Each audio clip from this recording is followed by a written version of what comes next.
안녕하세요. 오늘은 기계적 식사와 직관적 식사에 대해서 얘기해 보도록 하겠습니다. 그러니까 예전에 한 2000년대 중반에 직관적 식사라는 개념이 크게 유행을 했었습니다. 이 직관적인 식사라는 개념은 원래 1995년, 꽤 예전이죠. 에블린 트리볼리라는 영양학자가 책을 써냈던 개념이고요. 근데 이게 2000년대 중반에 텔레비에 소개되면서, 방송에 소개되면서 엄청나게 인기를 끌게 됐었습니다. 제가 비만 클리닉 할 때도 다뤘던 내용인데 그 당시에는 우리나라에서는 그렇게 큰 인기를 끌지 못했어요. 알려지지 않은 컨셉이었고요. 최근 들어서 한국어로 번역도 돼서 나오고 했더라고요. 직관적 식사라는 책입니다. 근데 이 책에서 말하는 게 그렇게 단순하지 않습니다. 저는 이 직관적 식사에 굉장히 동조하는 입장이고요. 제가 비만 환자를 오래 보면서 결국은 마음의 평화가 결국 성공적인 다이어트로 연결되지 않는가라는 생각을 하게 됐거든요. 그래서 제가 쓴 논문들, 이 자기 조절, 내 마음이 얼마나 평안해지고 내가 내 자신을 먼저 행복한 사람이 되고 자존감이 높아질 때 오히려 역설적으로 다이어트에 성공할 수 있다라는 내용을 담고 있습니다. 저도 이제 그런 주장을 하던 사람이었고요. 이 직관적 식사의 가장 큰 중요한 전제는 먼저 내가 행복하고 소중한 사람이 돼야 된다는 게 있습니다. 그러니까 정서적으로도 더 편안해지고 내 자신을 제대로 성찰하고, 원래 이 배경이 그 마음 챙김 명상 같은 게 깔려 있거든요.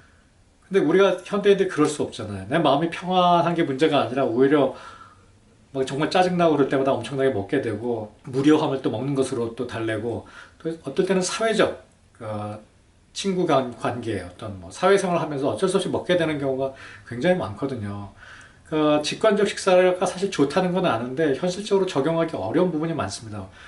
결국 공부 잘하는 방법이 뭐예요? 라는 질문에 공부를 좋아하면 잘할 수 있어요? 라는 답변과 되게 비슷한 게 직관적 식사입니다. 그러니까 내 마음이 편안하고 먹는 것에 대해서 컨셔스하고, 그러니까 늘 자기 자신을 성찰할 수 있고, 이런 상태에서 직관적 식사는 무엇보다 파워풀합니다. 공부를 좋아하면 공부를 잘할 수밖에 없겠죠. 네, 현대에는 적용하기 좀 어려운 부분이 많이 있고요. 그래서 제가 제 환자들한테 많이 썼던 방법은 기계적 식사입니다. 이건 정반대에 있는 개념이에요. 직관적인 식사가 먹고 싶은 때 먹고 싶은 것을 먹는 거라면, 기계적 식사는 먹기 싫어도 때가 되면 먹고, 먹고 싶어도 양이 되면 그만 먹고, 내가 특별히 먹고 싶은 게 있어도 영양소에 맞게 정해진 것을 먹는다가 기계적 식사입니다. 직관적이랑 완전히 반대죠. 근데 사실 핵심은 똑같습니다. 본질은 결국에 가면 똑같게 되는데요. 기계적 식사를 하게 하면 어떤 장점이 있냐면요, 내 자신의 습관을 만들 수 있습니다. 그러니까 제가 환자들한테 꼭 하는 얘기가 3개월을 꼭 지키라 그래요. 적어도 100일 정도가 되는 거죠. 3개월을 하면.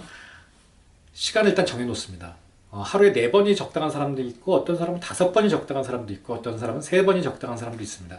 이것은 자기 생활 패턴에 맞춰서 정해야 되고요. 일단 시간을 정하면 그 시간에 알람을 맞춰놓고 무조건 그 시간에 먹습니다. 내가 설사 준비가 안 돼 있다, 음식을 차릴 준비가 안 돼 있다 하면 간편하게 먹을 수 있는 것이라도 내 배를 채우는 것이 기계적 식사의 첫 번째 개념입니다. 시간이 되면 먹는다. 그러면 이 시간을 너무나 칼같이 지켜야 되느냐? 그렇지는 않습니다. 뭐 1시간 정도 사이에서 그 사이에 먹는 것은 상관이 없고요. 이렇게 함으로써 내 생체 시계를 만들어 나갑니다. 내 몸에 언제 배고픔의 신호가 생길지를 훈련시켜 나가는 거죠. 여기서 중요한 점이 있는데요. 배고프지 않아도 식사 시간이 되면 드셔야 됩니다. 뭐라도 조금 먹어서 배를 든든하게 해야 생체 시계가 만들어지고요. 그 다음에 다음 시간까지 시간을 지킬 수 있게 됩니다. 다이어트에 도움이 되겠지 하는 생각으로 스킵하게 되면 다음 시간까지 식사 시간을 지킬 수가 없습니다. 그래서 자기 생활 패턴에 맞게 가장 적당하게 4번이나 5번 혹은 3번을 만드는 게 중요해요.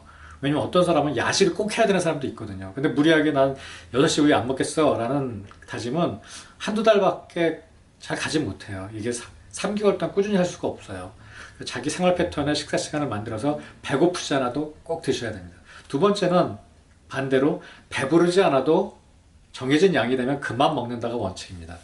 많은 사람들이 자기 배부른 걸 잘 몰라요. 너무 맛있으면 일단 많이 먹습니다. 또 맛이 없으면 양이 얼마 안 되는데도 팍 막히는 것 같고 안 먹거든요.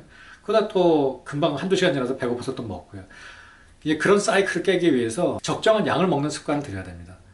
자기가 먹고 싶은 양까지 먹는다는 게 굉장히 주관적이에요. 그래서 정해진 양을, 포션을 정해줬고 그것을 뱃속에 훈련시켜 나가는 거죠. 이 훈련을 3달 정도 하시게 되면요, 많은 사람들이, 많은 사람이 대부분의 사람들이 자기 위장이 줄었다고 얘기합니다. 이제 더 많이 먹고 싶어도 못 먹는다고 하는 거죠. 마치 정말 작은 반복이 큰 결과를 만들어내는 거예요. 자, 기계적인 식사 다시 한번 정리해 보면요. 먹고 싶지 않아도 때가 되면 먹는다. 두 번째는 배가 부르지 않아도 양이 되면 그만 먹는다.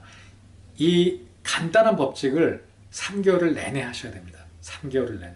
그리고 시간 정해놓는 것을 미리 자기 생활 패턴을 잘 파악하셔서 이렇게 가능한 시간으로 정해놓는 것이 성공하실 수 있는 비결이고요. 3개월 아마 하시게 되면 식사량도 줄어들고 또 많은 그 정서적인 이팅이나 그냥 잘못된 이팅 헤빗, 식습관도 고치실 수 있을 겁니다.